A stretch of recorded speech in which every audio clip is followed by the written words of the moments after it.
Zdravím všetkých celý sektor, ja som Yoshimizu a teraz vám ukážem moju zbierku hier na Xbox 360. Začneme touto bielou krabicou,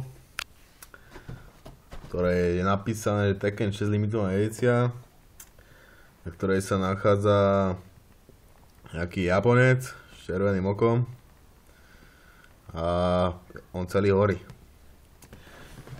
Ja, v tej limitovanej edícii sa nachádza mikina, ktorá mi už zhorela. Potom tu máme ďalej nejaký artbook a plagát a samozrejme hru, ktorú vám tiež ukážem. Takže vám to všetko teraz poukazujem. Takže to je plagát, ktorý sa mi nechce otvárať, lebo má neskutočne veľkú plochu, asi 50 m2. A ani vám to nejdem ukázať, lebo ten chlapec, čo tam na nej je, ten je úplne škaredý Japonec. To ja Japoncov nemám rád. Lebo ja som robil kedysi také automobilke a tam sa rezali normálne. Tí samurajovia nás. Všetkých zamestnancov tam rezali. Dobre, ďalej tu máme ten návod k tomu. Ten má asi 1000 strán. Samé dobré veci. Ale sakra, ja tu nič iné nemám. Nevadí, to bude asi tejto kope ďalších Xbox špecialít. Dobre, tak pokračujeme ďalej. Máme tu ultimátnu pecku, z ktorej boli všetci napichali na sektore, ešte predtým, než to vyšlo. Všetci si to hrali, všetci si to na to nadávajú, lebo je to úplná somarina. Nedotiahnutá pičovina, na ktorej vôbec ani multiplayer nefunguje. Proste úplne obsluhnutá. Samozrejme Atari, to je záruka kvality. Atari boli dobrí kedysi, možno v 90 80 rokoch, keď vymysleli tie konzole. Vtedy vládli svetu, ale teraz sú akustika z odvecie, ako to je ináč povedať. To je test drive ultimate, proste neodporúčam zase to ani kupovať, lebo to je taká chujovina, že to ti šípe. Ďalej tu máme Guilty Gear, moju obľúbenú bojovku na Xbox. Ešte toto je vlastne na Xbox jednotku. Som si myslel, že mi to pôjde na tú Xbox 360, ale nejde mi to. Z čoho som bol veľmi sklamaný. A myslel som si, že proste to tam pôjde, lebo keď si to bolo normálne nastiahnuté cez Xbox Live.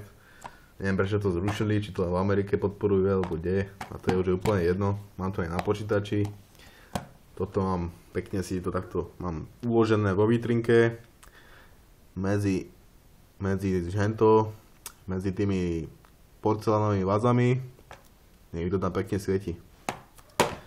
Ďalej tu máme Brink. Tak toto som na sektore o tomto hovoril, že proste, že to bude pecka, neviem čo.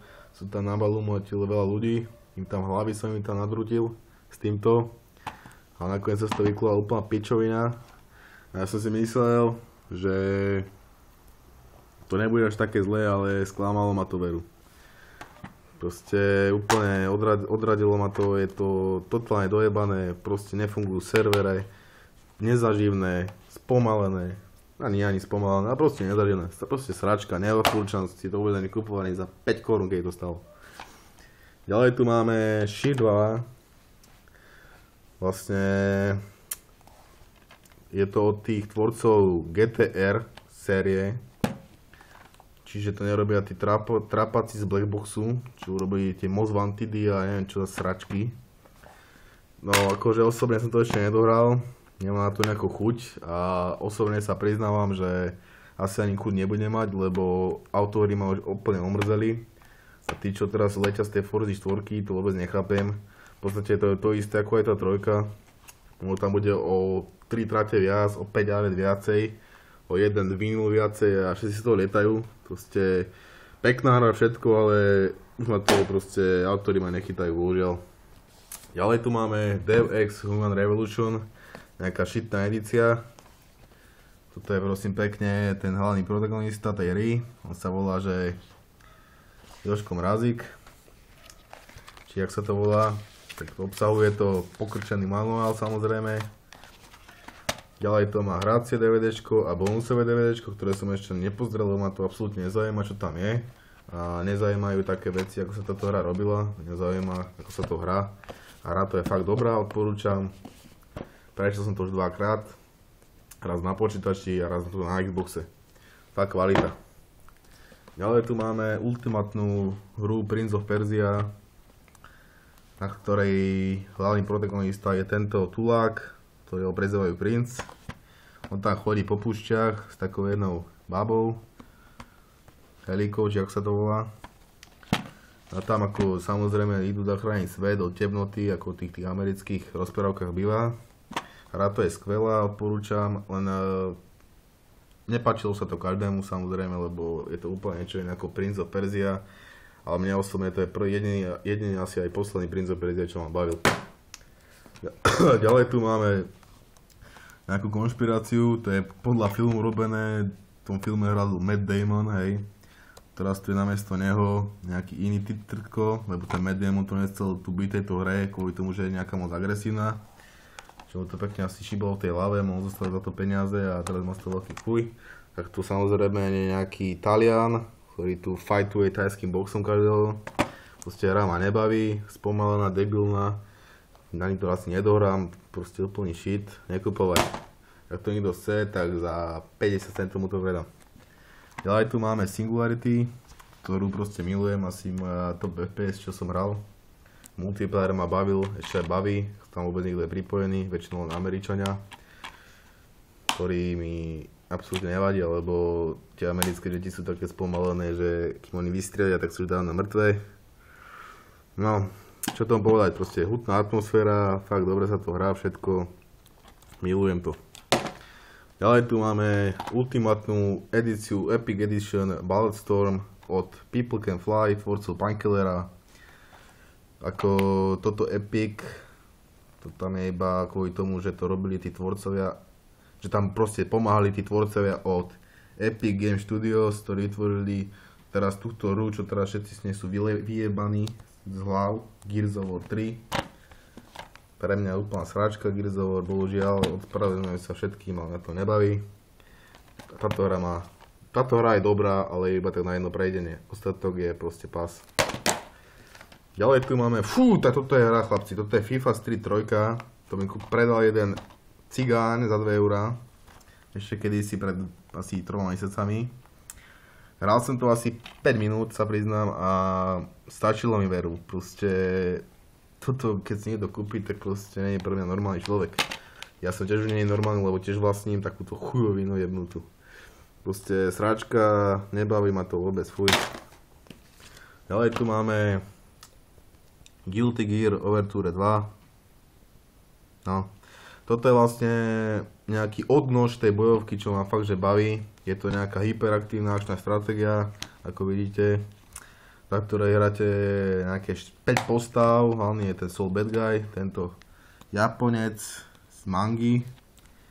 Toto neviem ani kto je, proste ultimátna hra, proste 7 z 10 by som tomu maximálne dal, hra s crossbowom, asi 2 dní v kuse, multiplayer, kvôli achievementom.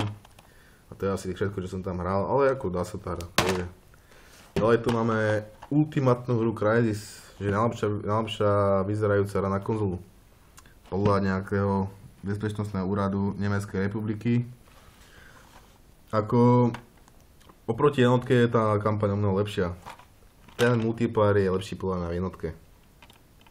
Ako vidíte, ohromilo to aj ING. To vlastne ING je vlastne agentúra na peniaze, banka. Ďalej tu máme Halo Wars, limitovanú edíciu, v ktorej sa nachádza, na to mám radšej úplne do toho obrázku, sa mi to nechce vyťahovať, sa nachádzajú nejaké artbook nejaký, je tam proste nejaká píšivka na vajca, a nejaké 5 obrázkov nejakých buzerantých coverantov a nejakých ľudí. Ako hra to je perfektná, najlepšia stratégia na Xbox podľa mňa, a najlepšia časť Halo série, ako som kedy hral. Ale som to moc veľa tých Halo hier ani nehral, tak bohužiaľ, ale asi kvôli tomu je najlepšia stratégia, lebo ja som inú stratégiu na Xbox ani nehral. Ale ani nechcem, lebo je Command & Conquerovky a iné shity, čo tam sú, to ma absolútne nezajíma. Ďalej tu máme ultimátnu edíciu, ktorú som vyhral na jednom podujatí. Sme hrali šachy a tam bola hlavná cena Resident Evil 5 Steelbook Edition. Na tejto hre som nahral asi tak 200 hodín, asi ne do všetkých, čo som nahral. jednu savey a hráte tam za, veď vy vlastne viete, za ako tam hráte, no tak toto je teda. No, jak sa volá tento chlapec, som zabudol. A toto je Sheva, no. Je to dobrá hra, dá sa to hrať, ale je to úplne niečo iné ako predtým Resident Evil série a časti. Taká moc akčná časť na môj kus, ale dalo sa to. Ďalej tu máme Venetiku, nemecké RPGčko, ktoré som začal hrať, ale nedohral som ho kvôli jednej veci, to ma to prestalo baviť. Je to taká hra, že ďakujem, proste Nemci vedia programovať, fakt tí tvorcovia Gothica, Risenu, vlastne Piranha Bytes a všetci takí tí Nemci, čo robia tie RPGčka, proste na ten Xbox, na tie konzole to absolútne nevedia robiť, to vyzerá otrasne, ako aj toto, a ešte sa to aj hýbe otrasne. Na počítač je to celkom dobré, ale tam sa to tiež nedohral. Ako, dá sa celkom ako taká pekná baba, to tam celkom je, síce na tom Xboxe moc polygonov na seba nenazbierala, ale nevadí. A tu na obrázku vidíte tú rytku, škaredu.